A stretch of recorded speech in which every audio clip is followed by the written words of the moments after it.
Sur cette chaloupe qui m'emmène sur cette île, je ne peux m'empêcher de penser que c'est de là qu'en 1444, l'explorateur-navigateur portugais Denis Dias est arrivé au Sénégal. Lorsqu'il en est reparti, il a ramené avec lui 4 captifs à Lagos, au Portugal.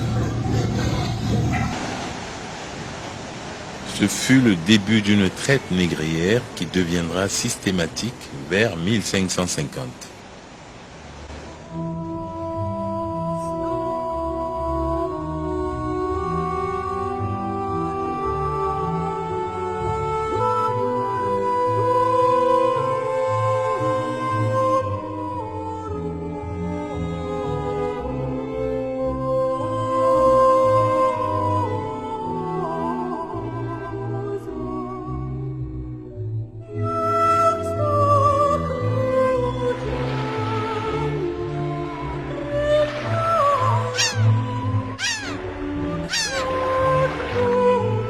Cette petite île volcanique de 28 hectares s'est formée il y a de cela 10 millions d'années.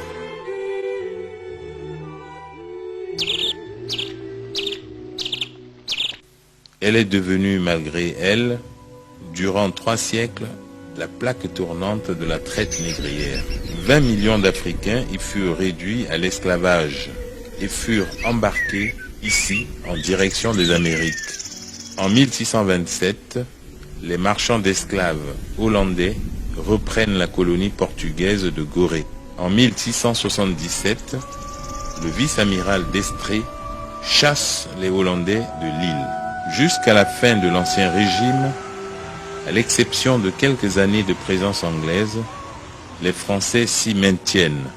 Pendant toute cette période, le trafic des esclaves constitue une des principales activités commerciales des Européens.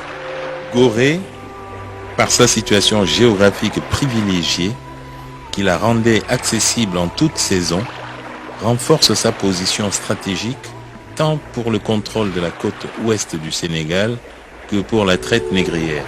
À partir de 1827, lorsque la traite des esclaves fut interdite par les traités de Vienne en 1815, et d'Aix-la-Chapelle en 1818, c'est de Gorée que les Français chassèrent les négriers qui poursuivaient leur trafic au nord de l'Équateur. Rappelant l'histoire de l'Amistad, Gorée abrita en 1846 250 esclaves pris à un bateau au large des côtes anglaises. Après 3 années passées sur l'île, les affranchis furent installés au Gabon où il fondait Libreville. En 1848, la France abolit à son tour définitivement l'esclavage. Le déclin de Gorée devient inévitable, surtout avec la création de Dakar en 1857. C'est en 1929 que Gorée fut annexée à la capitale. Un quart d'heure de chaloupe suffit pour relier Gorée à Dakar.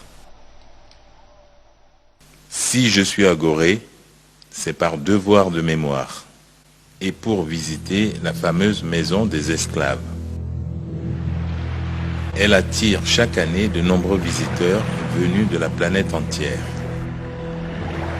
Ils viennent, pour certains, sur les traces de leurs ancêtres partis eux-mêmes d'ici, par la porte du voyage, sans retour. Lorsqu'on visite ce lieu, on ressent une émotion particulière. La première image que l'on a en entrant dans cette sanguine maison des esclaves, c'est celle de l'escalier à double révolution, conduisant aux appartements des maîtres négriers.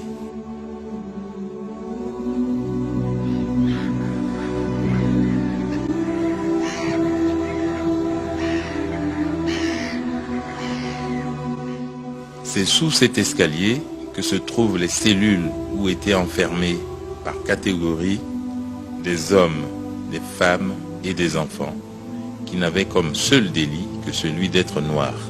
J'imagine sans peine dans quelles conditions inhumaines tous ont pu être entassés tels du bois d'ébène, comme on les dénommait à cette époque. Ici, La souffrance et l'horreur transpirent encore aujourd'hui le long des murs humides et froids. Il y a aussi des cachots pour celles et ceux qui se rebellaient, celles et ceux dont leur dignité humaine leur commandait de rester des êtres debout, malgré toutes les souffrances, les tortures et les humiliations.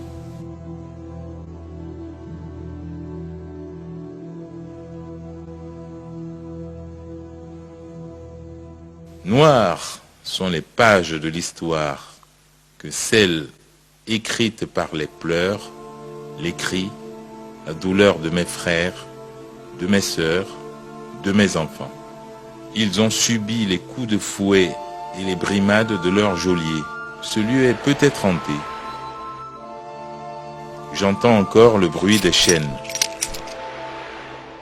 Sanguine maison des esclaves, la couleur pourpre de tes murs semble aujourd'hui si apaisante. Et toi, Gorée, aux ruelles étroites, si paisibles, vous êtes toutes deux, à votre insu, aujourd'hui universellement reconnue comme lieu de mémoire de la traite négrière. Me dirigeant à mon tour vers la porte du voyage sans retour,